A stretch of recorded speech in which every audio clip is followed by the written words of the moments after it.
And we're back. Welcome to Bold Movers and Shakers. It's Lonnee Rey. I'm so excited today to have with me an extraordinary man on so many levels. This is Josh Cary, who spent 40 years hiding. I want to get this story right, so hang on, let me read this. Yeah, 40 years. That was right. He was hiding every aspect of himself and showing up with a mask in all areas of his life to try and gain the acceptance of everyone else. Does that sound familiar? I think, yeah. At 19, he changed his name and entered into what would be a 15-year career. Professional actor, filmmaker, the applause, the external accolades, none of it completely healed his feelings of anxiety and insecurities. He found himself more isolated than ever, in fact. Today, Josh Cary is a podcast host and a business coach to entrepreneurs who are ready and willing and able to say, F that noise. And noise is an acronym for some amazing things. I am so excited to invite you into this world with me and Josh Cary today. So round of applause. Ah, crowd goes wild. Glad to have you, Josh. Welcome to Bold Movers and Shakers, interviews that rock the boat.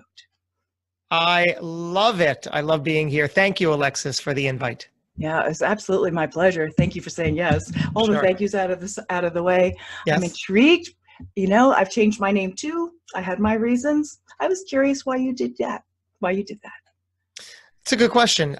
So I, like you said, at 19, I became a professional actor. Of course, we can get into the story in due time as to when I got bit by the acting bug.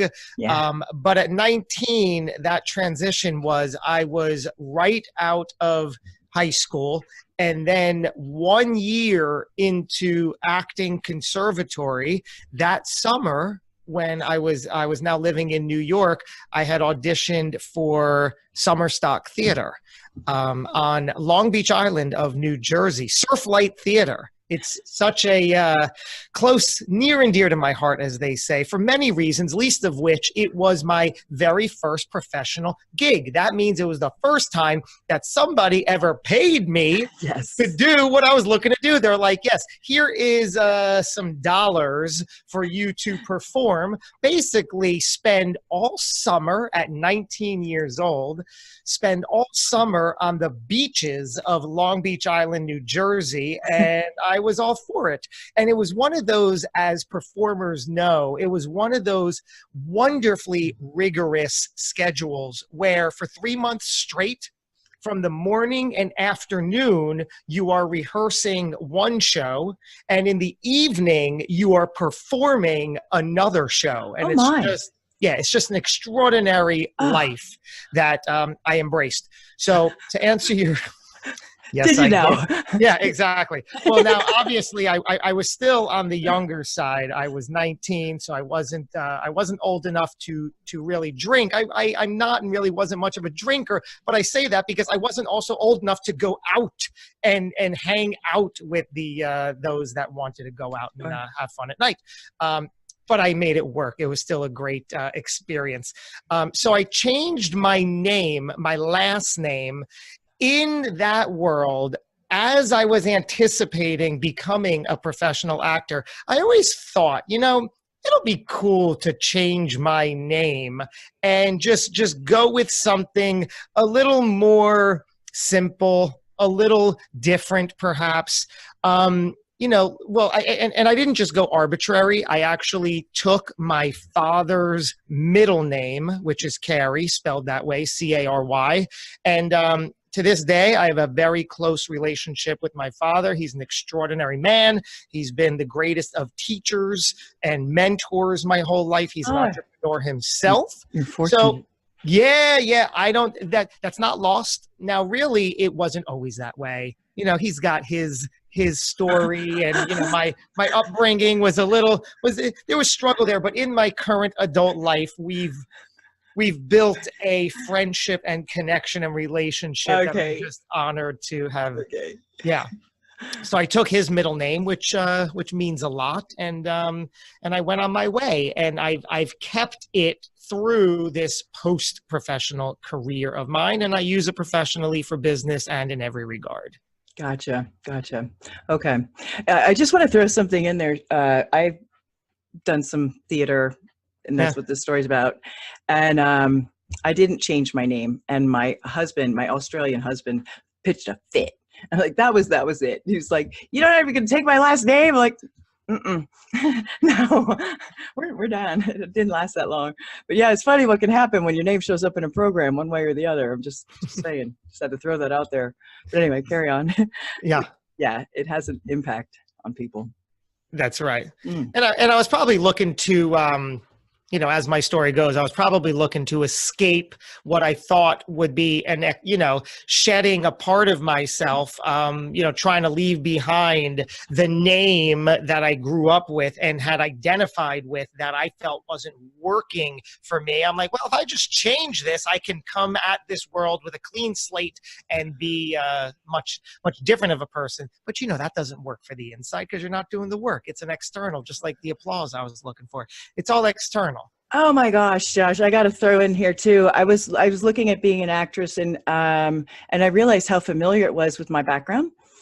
In other words, be perfect, try harder. It's never going to work out. Nobody's going to love you all the way. It's the critics' world. Like, I was like, oh my God, stop. That's a V8 moment. Like, don't do this for anything other than tremendous passion, because there's never going to be the applause, the thunderous, oh my God. Yeah. It's just not. It exists, but it's very shallow and short-lived. And then Right? 10 minutes later, they forget about you and you feel just as shallow and empty on the inside and you're alone. And you're like, well, that didn't do what I thought it was going to do. It was great in the moment. But now that the emotions are settled down, where is anybody? Where's my bigger break? Where's my next thing? Where are the people that are supposed to care? And nope, not how you get it.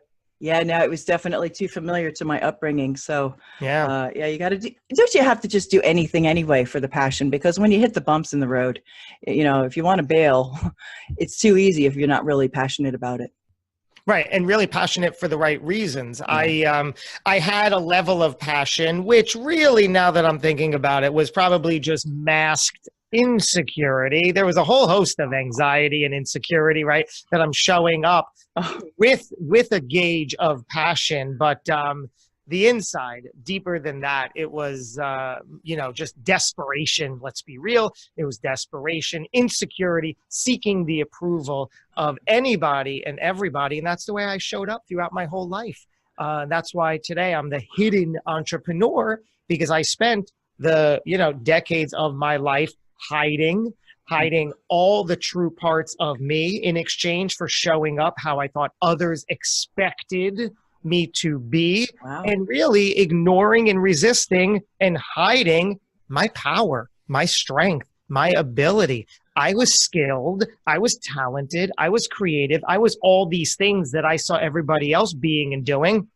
But I didn't want to rock that boat. I didn't want to have any sort of power struggle or try to overshadow everybody. So I stayed in that small box that I identified for myself and allowed others to identify me like that as well, and hiding for years. Wow. What was so terrible about you that you felt you had to hide? Well, that's such a great question, Alexis, isn't it? Well, at a very early age, I started perpetuating this story for myself and told myself that I'm not valuable, I'm not capable, and really nobody cares. That's the world and the impression that I gave for myself, exactly. And I owned that story. For better or worse, true or not, made up, imagined, or for real. Part of my story is I was the youngest of 3 sons. I have 2 older brothers. They're 6.5 and 9 years older than me, so a little bit of an age gap there. I had that built in where they were already underway. They really didn't care for a much younger brother to play with, so I was left on my own to figure out the world. As the story goes, my mom also desperately wanted a daughter. So she has her first child. It's a son, right? She was pregnant at 20 years old. Young for what it was, but no, certainly nothing strange in that day. So my parents got pregnant at 20 and 21 years old. They have their first child. It's a son. My mom's like, okay, well, it's early. We could, I'm sure we'll get a daughter out of this life. Let's go back in. So a few years later, they try again. They get pregnant, and the outcome, another son. She's like, okay, two. Well, No. it's early. It's early. We're not stuck. I want that daughter, right? So No. there was actually part of the reason for the gap was because she had a miscarriage before me, which is all sorts of interesting and ironic for the story. But so now I come about the whole pregnancy. She's thinking, daughter, it's got to be the daughter. I want that daughter. I need that daughter. So now she's giving birth, and my father, who love him dearly, he's now a recovered alcoholic. Okay, so we could connect those dots. So back in the day, he was a drinker, so he wasn't, as I think a lot of people weren't back in the day, but he wasn't in the delivery room. He was waiting outside for the news. My mom gives birth to this guy, and he doesn't yet know what the result is. The doctor comes out. He says, David is his name. Congratulations, your wife has given birth. He said, what do you already have at home? He says, I have 2 boys. And the doctor says, well, congratulations, you now have a third. And his response was, my mom's name is Elaine. His response was, oh, Elaine's not going to be happy about this. And then he went to the bar downstairs to celebrate. So that was my entrance into the world, already made to feel that, you know what, you're not the daughter we ever had, but okay. So all these combinations led me to a early life of insecurity. I had a small stutter growing up, which didn't help the matter. That's a whole other conversation. Good golly. Isn't it all works out. Let's get that out of the way, right? It all works out. But I had a small what you're touching on is something that other people have gone through, Josh, and to be able to stand here in front of me and say, anyway, it worked out anyway. Growing up with parents, I mean, despite of, or in spite of, or because of. That's the message of hope right there. Because I mean, my mom cursed us. If it wasn't for you goddamn kids, ... I'm like, really? Thank you very much. Oh, right. What the hell? Yeah. I know. Oh, really? Okay. What do you do with that information as a young child? If it wasn't for me, okay, so I'll go play in my room. I'll go run into traffic. Like, how do you process this? Oh, I have some. Yeah. The processing was when the twins were born, and she let me know they had different fathers. And I'm like, hang on. She's in a medical book over it. And I'm 7, and she shares this with me. I'm like, not sure what to say about that, Mom. How does that happen?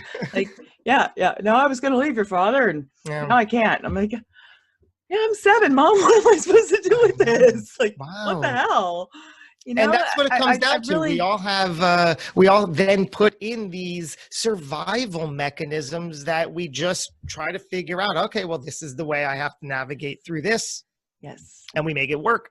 Yes. And I thank you for sharing that part, because there's so many. I knew I grew up with it, and envying the one family that seemed to be healthy and normal, and wishing like hell that was mine, and full of resentment. And that takes it. That's another bag you have to carry with you. If you can't accept what's already happened, you're stuck, because what you resist persists, right?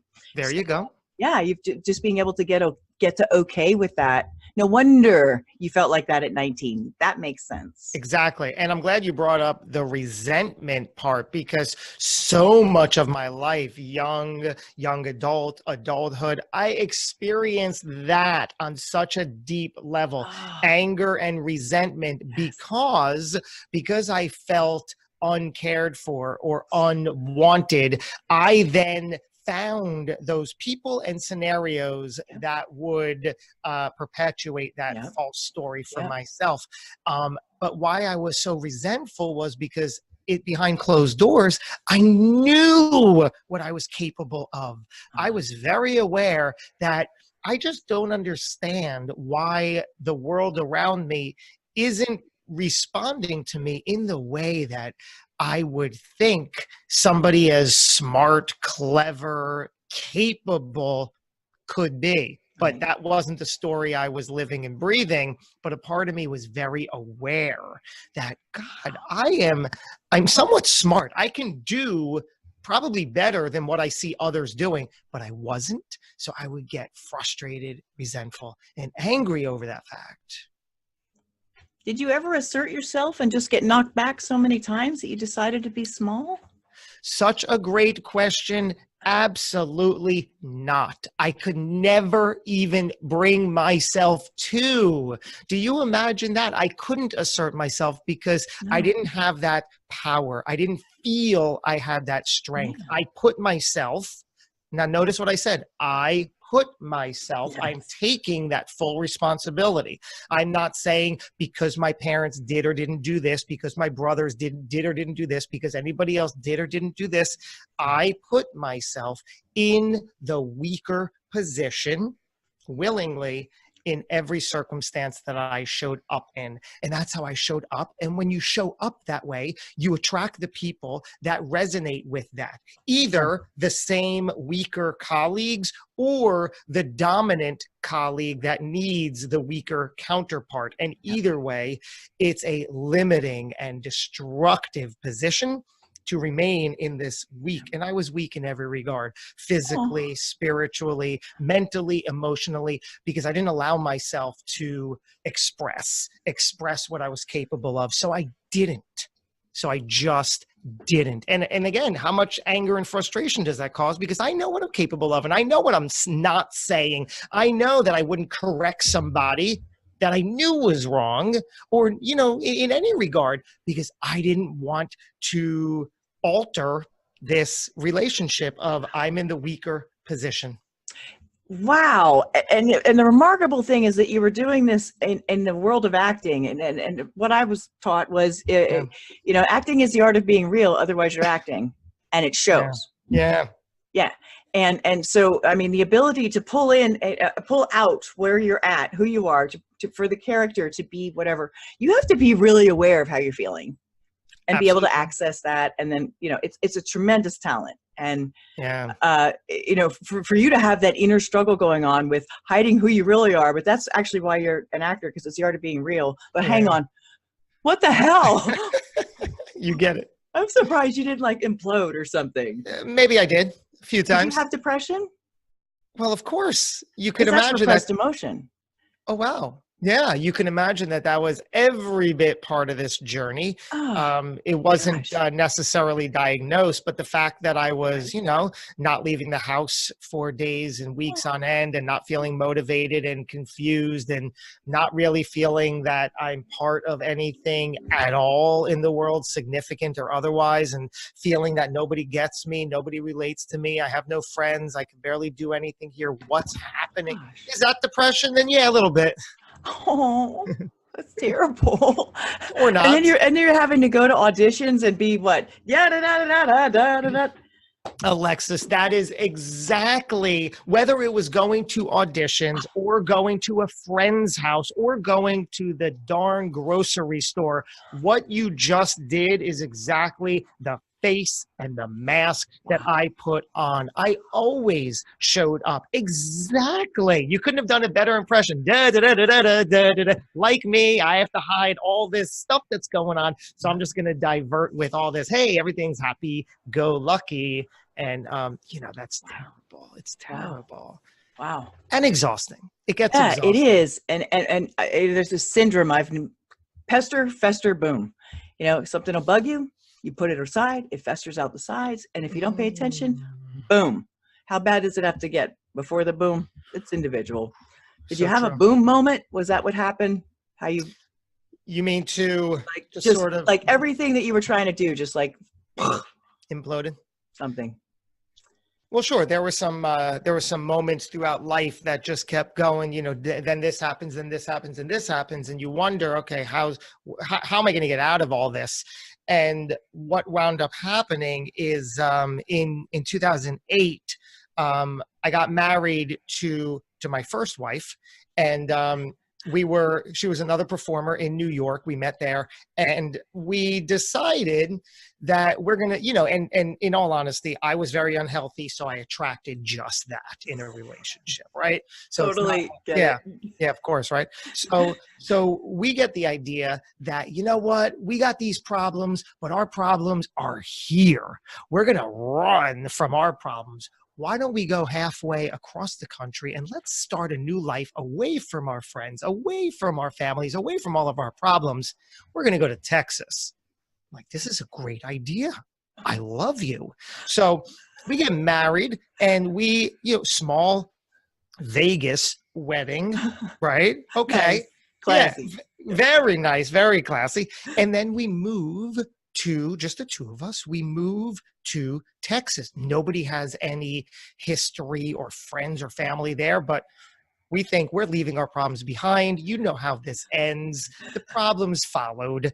And 3 years later, the marriage ended. I then came back to my home state of New Jersey to thankfully be able to live with my parents, which turned out to be for a good year to sort of pick myself up and figure out what I'm going to do now. In that year is when I met the woman who would now become my wife. So we meet online. And what's so wonderful about it is I knew there was something wonderful, special, and perfect about this person that I had no choice but to pull back and resist. I'm like, whoa. You know, right? Of course you do. It's unfamiliar. Exactly. I know. I'm like, yes, exactly. I'm like, so it literally took us 2 months. We started talking in January of 2012. We didn't meet in person until March 2012. So 2 months. And she couldn't believe that. Why wasn't a guy that is seemingly interested, that she's interested? Why isn't he like, okay, let's meet now. Let's meet tomorrow. Okay, what are you doing this Friday? Like, I was like, nah, and stalling because I was like, oh, this is really, I can't. I'm not ready for this. So we meet in March. We have a date. We have a second date. We have a third date. It's so good that I then headed for the hills. I'm like, you know what? I'm not ready for this. I can't do this. I got to go. I don't make plans with her. I'm not taking her calls. She's like, what is going on? I'm like, I don't know. I just have to, I don't know if I'm ready for this. So we finally meet up again. We have a handful of more dates. It's going so well. I then once again retreat. And she's like, are you kidding me? What is going on here? So more time. Yes. I'm like, this is so good. What, like you said, what are these feelings? What is happening here? So finally, now it's early summer. We're out and things are going so great. And she looks at me in the eye and she says, you are not going anywhere. I want you to know we are committed. This is a thing now. And she gives me like that, not even an ultimatum. She's like, just so you know, this is what's happening. And I'm like, okay. All right. Yes, I'll go with that. So I do. Now it's the summer. We have great time. I'm in a committed relationship. I can sort of like relax and feel into this beautiful thing that's happening. Sure. September rolls around. She gives me a call. She says, are you sitting down? I said, yes. She says, we're pregnant. I said, this is extraordinary. Now, obviously, she didn't know how I was going to react, and really neither did I. But I always knew in my life that I would love being a father at some point. I was like, I want to have children in my life. That was as far as I've ever gotten. Yeah. So I know that I never would have gotten to the mature enough place myself to enter into a healthy relationship and say, honey, let's try to have kids. Now is the time. I'm ready in every regard for it. I never would have gotten there. But the universe, God, the powers that be, knew a little differently. Yeah. The universe said, well, we're going to find a way to make sure you have a child now. You're ready. You're 39. it's time. This is the woman. This is the place. Let's go. So all things considered, that's how and why it happened in that regard. And I was just ecstatic from day one, and certainly proof now that that was the right path, because now I have two incredible children that I adore and have become my everything, because I have a 5-year-old daughter, Danica, a 3-year-old son, Harrison, that among themselves, they're just absolute besties, which I adore watching. But they have become the mirror to show me how life is meant to be experienced and lived. Because I was showing up early in their life, still angry, depressed, insecure, seeking approval. And they're showing up in the ideal way that, one, I wish I could have shown up as at their age. So I'm in admiration of, wow, go you. I'm going to step out. I'm not going to get in your way with this gunk. I'm going to walk beside you, see what you're doing, learn from you, learn with you. And I said, I have to change this. I can't have them seeing me kick and scream, seeking approval, thinking that that's the way life is. And then I projected myself 20 years out and thought, well, if Danica, my daughter, is watching her father seek approval, and then she becomes that type of person, Yikes. Yeah. that could get very ugly very quickly. Yeah. So I said, in that regard, there'd be nothing I can do, and I'd be devastated seeing that. I was very aware that not the kind of future I want to imagine for me, and certainly be responsible for creating for them. I'm better than this. I better start acting that way. And I laid all my cards out on the table, all of my unhealthy habits, and I said, let me start changing these one at a time. It's not a vast thing. It's just one change at a time. Wow. So you weren't, yeah. Wow. Yeah. So how does a person do that? I mean, do you seek a role model, a mentor, a coach? What is Sure. All of those things are possible. It's also being ready, willing, and able to make that choice and say, it's time. And sometimes you need a big enough reason, you need a big enough loss, you need something that puts you in there. But once it does, you just basically have to step up to the plate and say, you know what, I'm not going to take this anymore, and say, F that noise, which is what I did. Yes. And it's not just a intriguing exclamation, but it's also the 5-step process I've used, NOISE, to get through this life of seeking approval. And also, F that noise. It's all noise in our head, right? When you don't have clarity, it's just all this crazy noise. So if you want me to walk you through briefly the 5 steps. Yes, please. So F that noise, again, it's all about your emotions and gaining self-awareness and clarity for what's happening so you could change the emotion. Right. So much of what we experience day to day, moment to moment is habitual. It's what we're familiar with. We don't even see it coming, but we'll tune in and we're like, yeah, I'm angry. Or I'm frustrated, I'm annoyed, I'm envious of that person. Whatever the emotion is, we just go back to what we are familiar with. So this is about becoming self-aware so you could change the emotion. So it begins with the N. The first thing you have to do is name the emotion.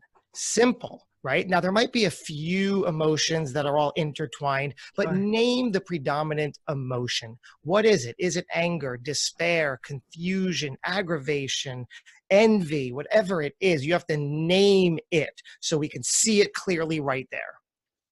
Then the O, you're going to own that emotion. Now, this is usually the hardest one to accept when I work with clients because it takes responsibility. It takes admission to say, you know what? It's mine. That's right. And what you're doing is you're taking that power. You're not giving it away. It's not about, well, why are you that way? Why do you feel that way? Well, it's because he did this or she did that. And if that didn't happen, or if my boss wasn't this way, no. You own that emotion as yours, and we can move forward. Now, the I is you want to identify with it.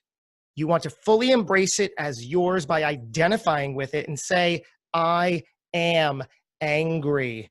I am confused. I am frustrated. I am in despair. I am lonely. Whatever it is, you want to identify it with it. You want to make that declaration to yourself and to the powers that be, not to another person, but to yourself. You want to declare it. I am whatever it is. Now, the S, you want to sit with it. This isn't a long, involved process that takes you back for years and has you sit for weeks. You want to sit with it either for some days or some hours for one purpose. You want to begin to identify how, when, and where the emotion arises. Okay. So is it around a certain person? Is it around a certain event, around a certain time of day, around a certain topic? Self-awareness. So you want to sit with it and get comfortable with it. So then you could start to create this gap between what makes it arise, how and when you see it arising, and then before your habitual reaction kicks in, you're going to create this gap that you can then create a pattern interrupt. So before you experience this emotion that you're aware of is coming, is about to happen, could happen, you're going to do, say, feel, or think something differently to create a different pattern interrupt for yourself. So you sit with it for all those reasons. Then the E is the only logical next step for this, and it is you will evolve into the person you've been meaning to show up as. The definition of evolve is to slowly and gradually change over time. And simply put, that's what this is. It's not a quick fix, and that's not what you want. You want the slow but gradual change. Yeah. Bravo. I love the acronym. It makes a lot of sense. Thank you. And it would be extremely uncomfortable for people to go through it, at least at first. And so just keep that in mind, guys, because anything new at first is uncomfortable. But that's okay. I'm glad you brought up the uncomfortable word. Uncomfortable is great. There's nothing wrong with uncomfortable. The more uncomfortability you can experience in life, I think the better, because we experience a lot of comfortable feelings, but those are also painful feelings. Our pain is often comfortable because we're familiar with it. We're in tune with it. It's comforting to know what the feeling is, even if it's painful. You have to be uncomfortable in life. You have to be. Try it. It's the only way you achieve anything of worth is by being uncomfortable. The process of name it, claim it, make it so. That's what I call it. Thank you. Yeah. I said that in front of Robert G. Allen one time, and he's like, "What? Can I quote you?" And I was like, "Yeah, sure, Bob. Name it, claim it, make it so." I'm like, well, now these days it's see it, say it, let it go. And you just can't let something go if you don't have it first. So exactly. That's what we're talking about here. You have to own it, identify with it, and like you're saying, and then let it go. It's a bold person, I think, and I didn't realize that because I was just like, I'm freaking miserable. I need to change. I was an energy vampire. I was Debbie Downer. I was 40 years depressed. Oh yeah. There you go. Completely changed. But yeah, I guess, for some reason, some of us are willing to sit with that for the rest of our lives and some of us aren't. Absolutely true. And I was on my way. I got to tell you, if I didn't meet Heather, who's now my wife, that woman, and we didn't have the children, there is no way I could have gotten myself out of this. I just don't see that transition. So having that physical presence of these adoring children, that shook me up and said, you know what, now you got to change. You got to be ready, willing, and able. Well, I'm glad that it was the kids that did it, because we can certainly become attached to an identity, and I can relate to being. I'm angry. I'm the angry person, and I'm fill in the blank, and that becomes pride in that. Who we are. Yeah. And then who am I going to be if I don't have this? And there's that moment. You've got like a vase in your hand, and you're going to put it down to go grab the urn, which is a bigger, better thing. But isn't there that moment of void? And what, wow. Yeah. And I could so relate to that, Alexis, the label and how I'm showing up and who am I if, and 40 plus years as perpetuating that story of nobody cares, I'm not capable, what's the difference? I'll remain in this weaker position dynamic. And I was fearful that if I even tried showing up a little stronger, people would retaliate and get angry and try to put me back down. And envisioning that, which is interesting, of a reaction, like that was the only reaction I envisioned. I never was able to say, oh, well, if I did this, somebody will appreciate it. No, it was always the people who wouldn't appreciate it and then retaliate. Yeah. And I knew I wouldn't have been strong enough to, stick up for that resistance. I really do. I'm so glad you said that, Josh, because it really becomes a battle, an inner battle. If a kid's been raised up in an environment where, basically they're getting wrestled by. You just don't know differently. Yeah. Lay down, kid. You don't have the confidence to poke your head up ever and say, here I am. And I'm not what you said I was. Screw you. Mm-hmm. But who am I? Oh, yeah. And it's so great because it's that confidence you need. But here's the thing. Yeah. Theoretically, that's what's missing and that's what you could use. But if you're in the depths, it's like, okay, great, but how do I get it? Sadly, you can't sit on your couch and cultivate the confidence. That's not how it comes. So you get it from putting yourself out there, even just a little bit, and seeing the positive result from that, right? So you have to find ways to take these small steps to achieve small wins that change your perception of what you're believing and say, oh, I did exert myself. I did express myself. Pretty proud of that. And you know what? I think I saw a little glimmer of a smirk there from that person who also appreciated what I did or what I said. It's a little bit of a win. That's all you need. You just have to take these little ones. It's not about, an overriding huge thing. It's about these small, consistent wins in the form of confidence, expression. Yeah.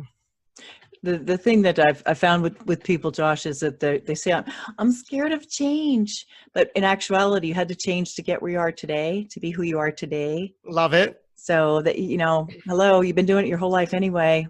What's the problem? Yeah. I like your small steps. Yeah. And it's also, I'm scared of change. Okay. Well, then what are we having this conversation for? You have a choice. We all have a choice, either this or that, right? Yes. You have a choice. You could either get over that fear of change, or however you're labeling it, or stay there. It's your choice. What do you which one do you want? You could hate change and remain, or if you're ready, willing, and able, we can have the conversation about overcoming what's really, you're not afraid of change. What is really behind there? Yeah. The old cliche answers, people are afraid of success or afraid of failure. I'm just like, can you be a little bit more specific? Yeah, can you just try a little bit harder? Right. Same coin, different side, same. That makes no sense at all. Come on. Yeah. Dig a little bit deeper, would you please? Thanks.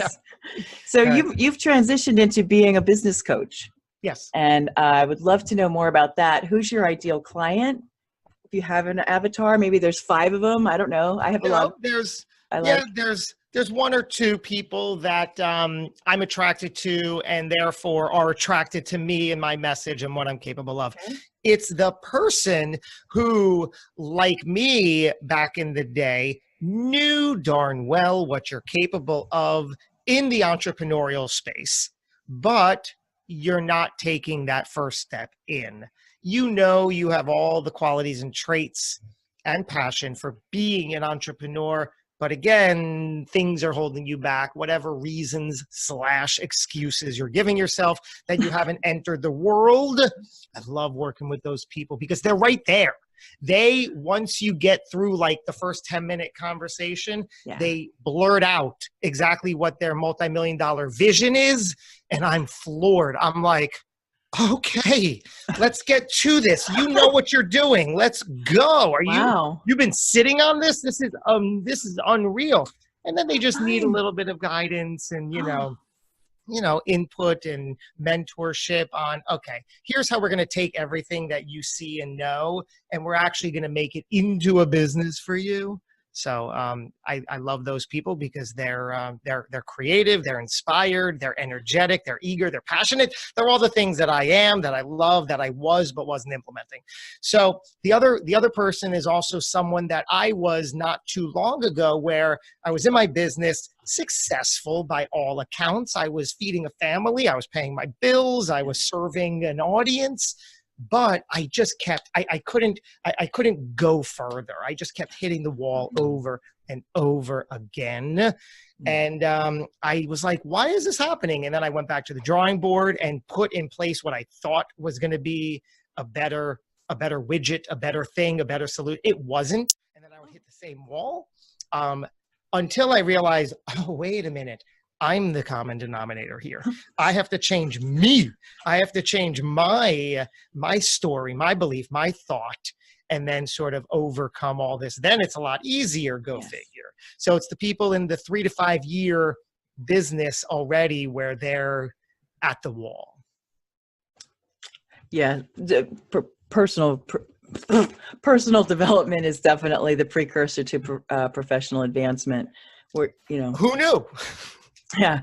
I didn't know for a while. Yeah. I totally get that. I totally get that. Yeah. The current ceiling can become somebody's floor if they want. You just have to look for an opportunity, asking the question in the way that implies that there's an answer, like, how can I get there, as opposed to, why does this keep happening to me? Yeah, that's how you put it. And then start looking for answers from. The other thing that I love to ask is, when you were assessing your feelings, like, I want this one, not that one. Did you write it down? Did you have a therapist? Did you make it up? How'd you do it? A little of all of that. I tried. I tried journaling. I do now journal, but then I really couldn't grasp it. So there wasn't a lot of that. I did have a therapist for a few months, which I think was helpful. It was helpful. I also found a community online that was also helpful to gain a space of that confidence wins, to have a space where I could show up a little bit, exert myself, work on what I knew I wanted to, put it out there and get positive feedback and say, oh, yeah, I can do this. I'm finding the people. And guess what? The people that I thought would retaliate, here's the whole irony of this. Once you begin to do it, once I surrounded myself with all people who were helping me perpetuate this story of, you're weak, you are not validated or capable. And I figured that they would retaliate if and when I were to rise up and own my power and ability. What's so amazing now is when you express yourself, exert yourself, step into your power and get it out there, you, by all definition, attract the people who love seeing that. They step into your world and they're like, my goodness, I love what you're doing. I love you. I want to be part of this. I want to support this. I want to watch this. I want to pat you on the back. I want to shake your hand. I want to hug you. I want to be with you. Wow. So now what's happening is, by definition, I am only surrounded by people like you, Alexis, and other powerful, extraordinary, loving beings who have created this incredible force field around me of support and love, that I don't even see the people who were negatively influencing my life or who I was allowing to show up in that capacity. There's no room for them. There is no room for them because all of you are saying, sorry, park's closed, got to go. No room. We got this now. We got this covered. And that's confidence. That is a remarkable piece, because it isn't pets or plants that cause people the issues. It's the people that cause the issues. And it's who we allow in close to us. And if we've been battered, bashed, and confused or buried in bullshit, we don't know. We think that's how we're supposed to be treated. And it's normal, but it doesn't have to be that way. No, I'm living and breathing proof. I've done it for 40 years the other way. So even a 40-year lifetime of doing this, you want it, it's possible. Yeah. Let's talk. Come on, it's possible. Yes, yes. I'm taking great pleasure in the latest course I've designed, Josh, called Dud, Stud, Friend, or Foe? Who gets to stay? Who's got to go? That's absolutely genius. Go ahead. And thank you. And so the goal of the course is to develop, I'm all about enabling people with all the tools I've got to be your own guru. BYOG, here you go. So you can be completely independent. Yeah. And having developed a bit of a hair trigger for even the slickest narcissist. Now, sometimes they still get in, but being able to suss it out in advance and not letting them in too closely, them being any kind of person that really doesn't have your best interest at heart, is key.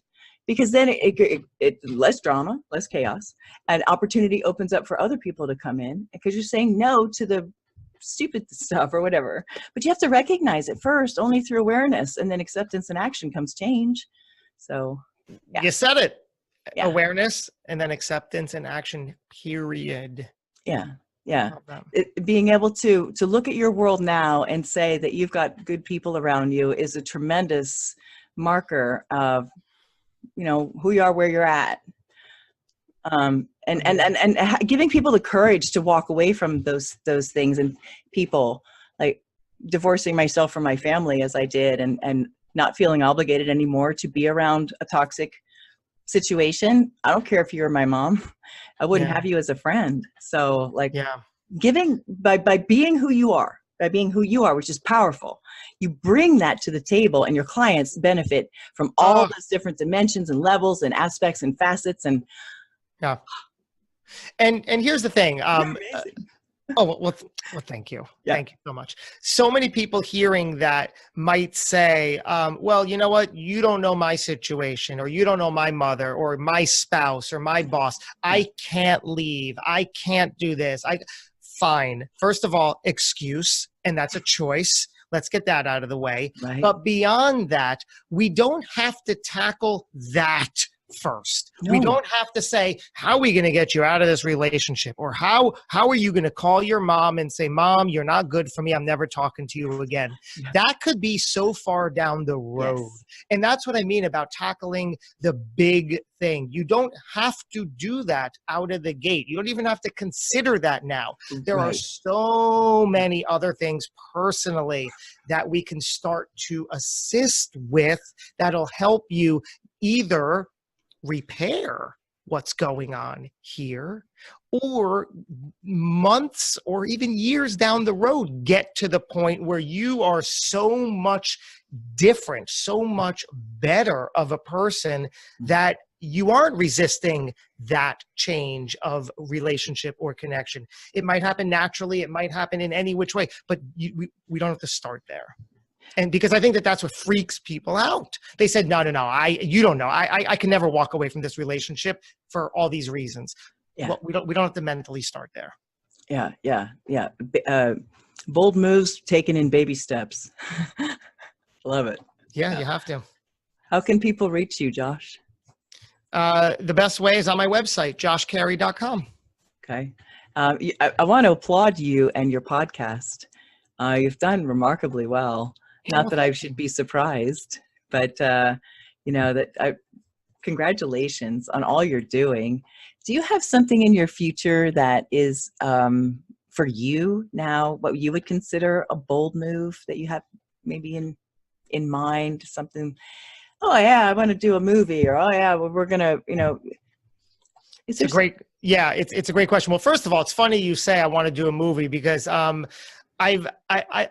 I'll never give up the desire and passion for the entertainment industry. Even today, I use as much of that learned skill and technique that I could, communication and performance. That's all this is, isn't it? So I'm using all of that as best as I can.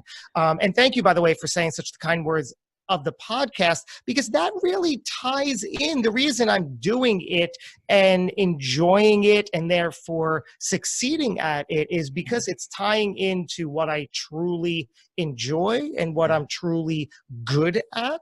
So I'm willing to put in the time to learn and get better, which is a necessity. And I'm not just doing it because I want to do it. I'm not doing it for ego or vanity. So to answer your question, what this has opened me up to is that aside from the typical reasons people might do a podcast, which is generally things like to get my name out, to get the brand out, to make money, or to, get a certain number of downloads, fine. But what I've realized, close to 100 episodes now, is that I've connected intimately, one-on-one, for almost an hour with almost 100 leaders and executives and powerful people that I otherwise wouldn't have. But now showing up extraordinarily as I can allows me to develop these relationships that have resulted in opportunity. If you look and you're open to it, the opportunity is always there.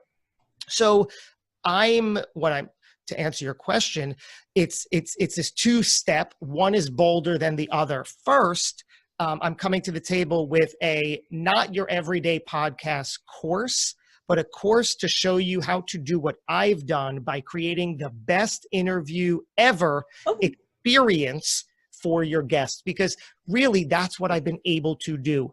Truth be told, many of my guests consistently tell me, my goodness, this has been the best interview I've ever had. So I've had no choice but then to go back and say, well, if that's the case, what am I doing that's creating that? So I'm putting that out there. Yay. But the next step beyond that is then I'm going to create an entire podcast production house under my brand to bring in other brilliant, extraordinary podcasts that I can help nurture, I can help hone, craft, get the host in front of the right guests, and get them to a point where they shine through their podcast, and we produce it, and it becomes a whole house built on itself. That's awesome. I love that.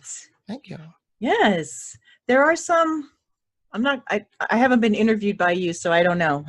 But I'm going to go ahead and say there's some of us who have an innate ability to ask really good questions or craft an interview and just weave it. And to be able to break it down and reverse engineer it so you can teach that to people. Exactly. I think that's awesome. That's a tremendous gift. Thank you. Yes. There's nothing worse than being on a show and the interviewer doesn't know how to do it. You got to carry it. But anyway, I don't want to go there. But yeah, excellent. Yeah, and guys, if you've never even considered having a show, you should, if you've even got a little bit of an inkling in it, because the opportunity exists now to meet people because of it. And I learned that a long time ago. This is my 5th show. You get it. Yeah. So I learned that a long time ago. It was like, and this is before the internet. I was like, hello, I have a show. Would you call in? Wow. And that's how I became close to Mark Victor Hansen and Chicken Soup when it was taking off at the time. Ooh. And ended up doing the voiceovers for his tapes. And, like so many things happen. Oh, yeah. No, so many things happen just from a show. You get it. Yeah. So, yeah. And the opportunities do show up when you're looking for them. Or maybe, you showed up because the opportunity was looking for you. I don't know. But anyhow, it's a tremendous thing to do that and enable people to be good at it. Josh, I applaud you again. Is there a place to inquire about that? Is there my website? Not just your website, but sorry, I didn't mean a place. I meant, is there a timing? Is there an application? Do you have a school started? Do you have a class yet?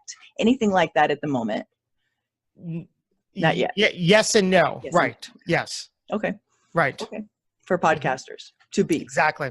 Okay. Okay. Well, yes and no. Just like my coaching arm, this is for people who have said, I'd really like to do this, but again, haven't taken the step to create a podcast. Yeah. Or even the people who are currently podcasting and say, There's got to be a better way. My show is stalling. My show is boring. I'm frustrated with my show. There's a whole heap of those people who are like me in my 3 to 5 year business where I was hitting the wall. There are people who are now struggling finding guests or keeping things interesting or getting listenership or getting, the opportunities or showing up with energy or figuring out what to say or making the whole process work. So it's for them too. Wow. Well, Yeah, who knew? We should talk later. I know how to. Yeah. I got a couple of ideas. We'll talk. Yeah, because bringing variety and colorful character, dimension and all of that, it's totally doable. Sometimes it's always the outside person who sees more than the participants anyway. Exactly. You get it. That's why we are talking right now, because you reached out and I knew you get it. You got it. And I was like, yeah, we'll talk. I'm so honored. Yeah. Thank you so much. You absolutely made my month when you said yes. And you were like on it just like that. And I really appreciate it. More than likewise. And I know our audience will too. Good. I hope so. Thank you. Any final words, comments, great quotes, anything? No, you're good. You're just an amazing man. And I'm so grateful that you turned the corner and became all of who you are. And it doesn't stop. It just keeps blossoming. Yes, it really does. It's the compound effect, and it just builds on itself. Yeah, it does. If you allow it. Right? Don't get in your own way if you allow it. Yes. Yeah, no. Why would you do that? I don't know. Anyway, I could keep talking to you forever. I have no doubt. Guys, I want to thank you for tuning into Bold Movers and Shakers, interviews that rock. Like this guy, Josh Cary, has been my guest today. Please reach out to him at www.joshcary.com. There it is. Thank you, Josh.